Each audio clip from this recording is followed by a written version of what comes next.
Alright, imagine this. Athens, spring 2009, a Tuesday Arvo. Nikos Vlachos hops on the metro to a council office near Omonia Square. He's there checking the city's water accounts. He's 46 and been working there for 19 years. His Mrs. Eleni teaches year 3 at a public school in their suburb. Together, they bring home around 2,400 euros a month.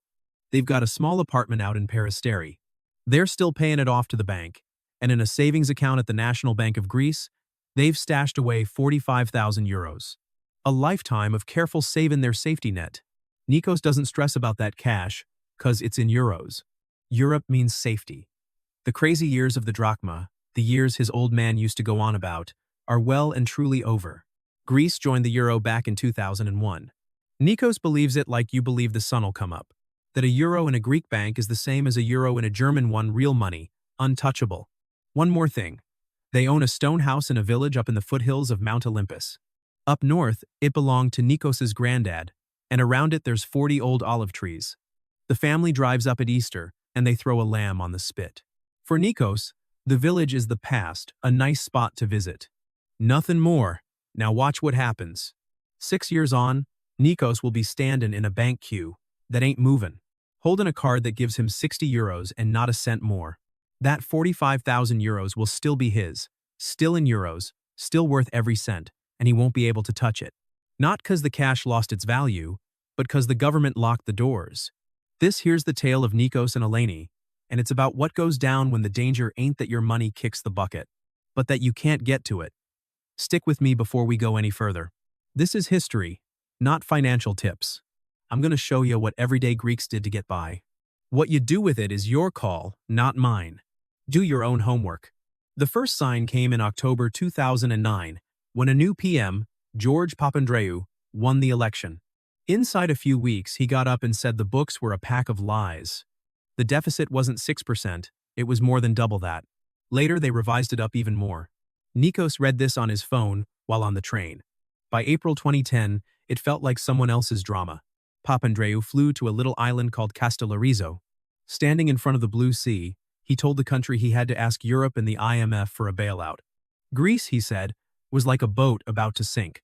The next month, the lenders showed up, and folks called him the Troika. They brought 110 billion euros and a list of strings attached. The conditions hit Nikos's pay packet. First, the bonus pay got the chop. For years, Greek workers had been getting a 13th and 14th month's pay at Christmas and Easter, all gone. Then the base pay copped a cut. Then copped another one. The tax-free threshold got slashed. So Nikos had to pay tax on earnings that had been tax-free before. Elaine's teaching pay took a similar tumble. Come the end of 2011, the two of them were walking away with a third less than they had been. Same jobs, same hours, a third less in the hip pocket. Outside, the city was an oven. In the summer of 2011, tens of thousands filled Syntagma Square in front of Parliament House. They went by the indignant.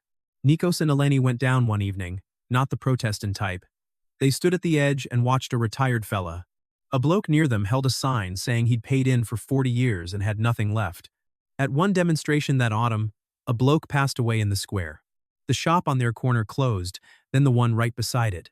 Nikos's cousin, a Sparky, sat at home for months without a gig. 1 in 4 Greeks who wanted work didn't have a job.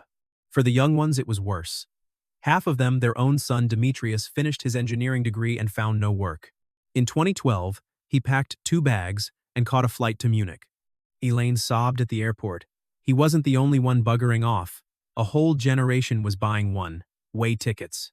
That same winter, something strange and hopeful went down in a car park up north, in a town called Katerini, near the village where Nikos's granddad was born. A bunch of volunteers heard that potato growers just up the road were getting paid bugger all, so they were chucking their spuds away. So the volunteers made a few calls and asked the farmers to bring their trucks into town and sell direct to families, cut out the middleman. 25 cents a kilo, while the supermarket was charging 3 times that.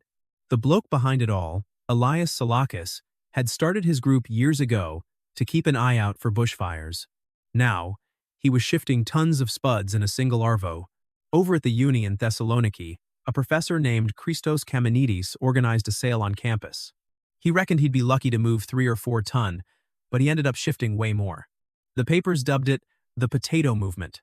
Within months, it had spread all over the country. Elaine started driving out to a block on the outskirts of Athens. Where farmers were selling the same way, she'd come home with crates full of spuds, onions, rice, and oil. And it cost half of what the shops were charging. She noticed something. The farmer took her cash and stuck it straight in his pocket. No bank, no waiting, hand to hand. By 2013, that apartment in Athens felt like a prison. So they did what Nikos once thought was beneath them. They headed back to the village, first just for weekends, then for months on end. His old man was getting on now. The olive grove had gone half wild, so Nikos cleared it. Behind the stone house, he dug a veggie garden, just like his granddad used to. Tomatoes, beans, greens, spuds. The first year, he felt like a right Wally. He was a desk jockey, with dirt under his fingernails. The second year, that garden was feeding him. In January 2015, the country voted for a change. A young bloke named Alexis Tsipras promised to put an end to the austerity, and for a few weeks, folks let themselves dream a bit. Then the talks with the lenders went south, and month after month, there was no deal in sight. While nobody was watching, the money started shifting. Those who were paying attention started yanking their euros out of the banks as cash. 42 billion euros walked out the door in the first few months of that year. Nikos's neighbor, a retired customs officer, cleared out his account and told Nikos to do the same. Nikos wasn't sure. The money was safe. It was all in euros. Where the bloody hell would he even stash it? On the last weekend of June, the talks fell through. Cyprus went on the telly. Late at night, he announced the banks would shut on Monday, the 29th of June, 2015. Nikos walked to his local branch and found the door locked.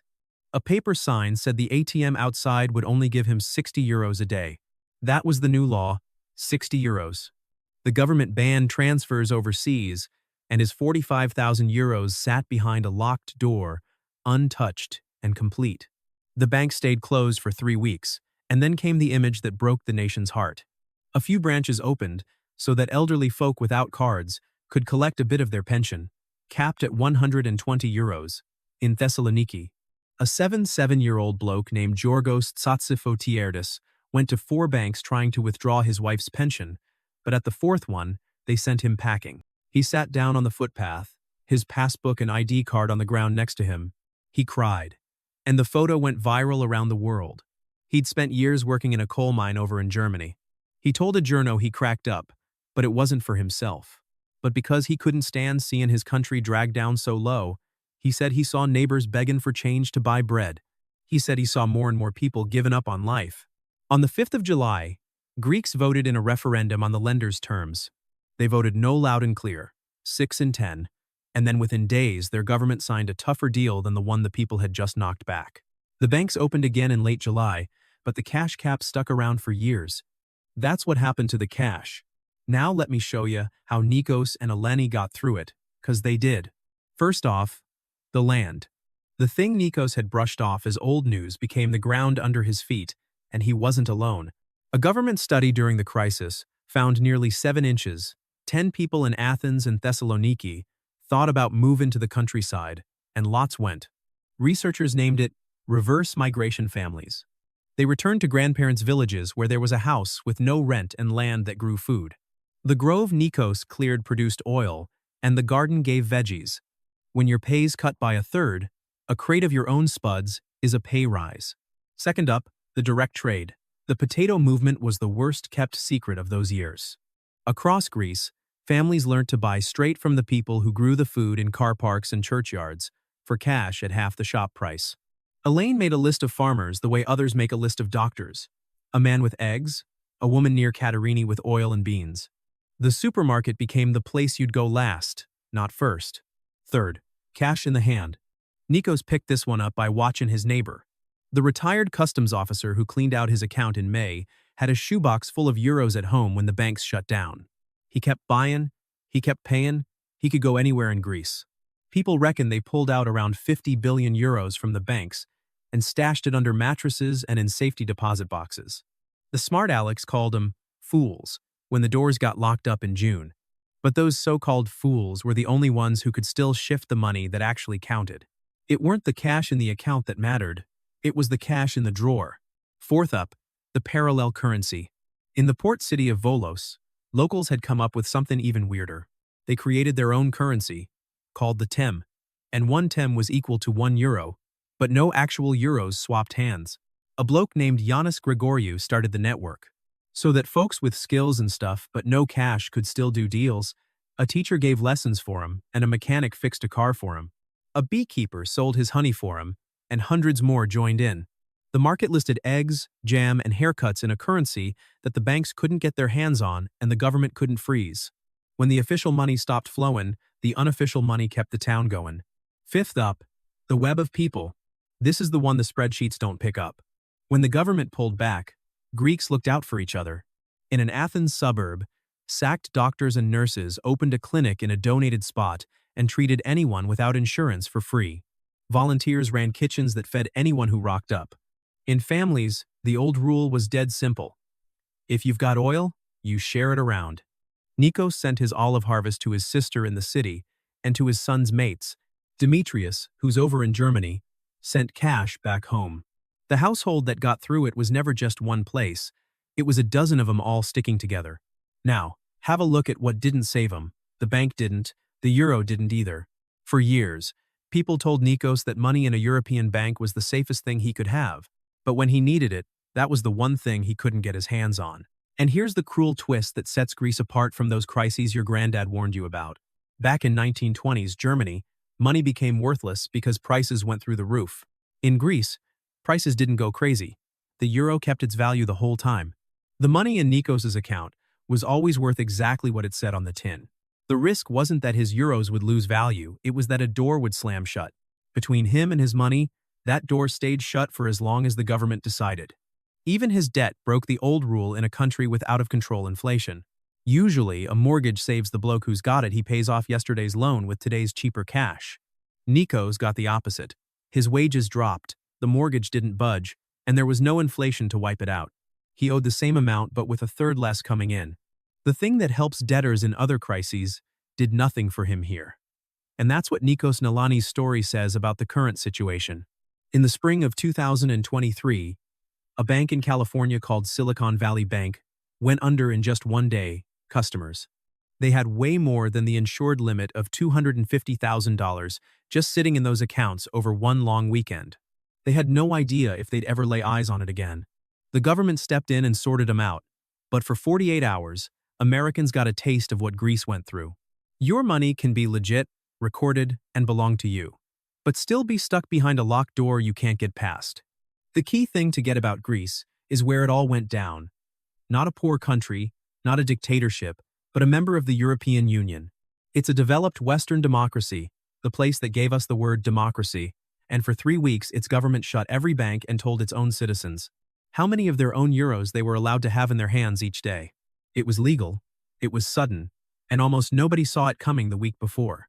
So here's the question to take away from this video, the one you've been taught to ask. Whether your savings are safe, whether the bank's solid, whether the currency will hold.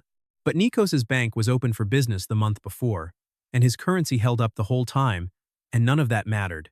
The real question is quieter and tougher if the doors shut on a Monday morning. And the rule became 60 a day. How much of what you own could you get your hands on by Tuesday? Before you go, let me step out of the story and have a straight talk with you. Thanks for watching to the end, for the comments, and for sharing these videos with the folks who reckon you worry too much. The channel grows because you do that, and I genuinely read every comment. Now for the honest bit. This channel's demonetized.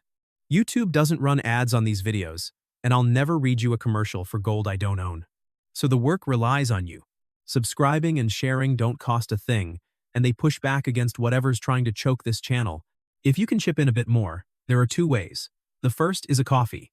In the description, there's a link that says, "Buy me a coffee." This thing does more than you reckon.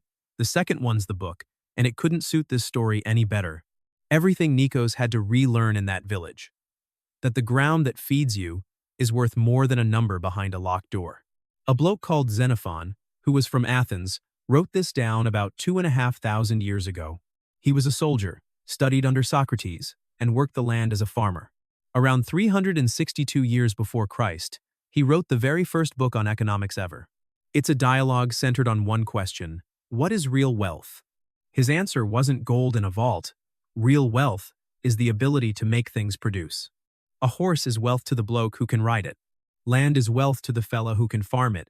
And a pension is just a promise, but a garden's not. The book's called The Economics, and you can get it as an ebook, paperback, or audiobook. You'll find the links in the description. Nikos found that out the hard way, queuing in front of a door that wouldn't budge. You can learn it tonight for the price of a coffee.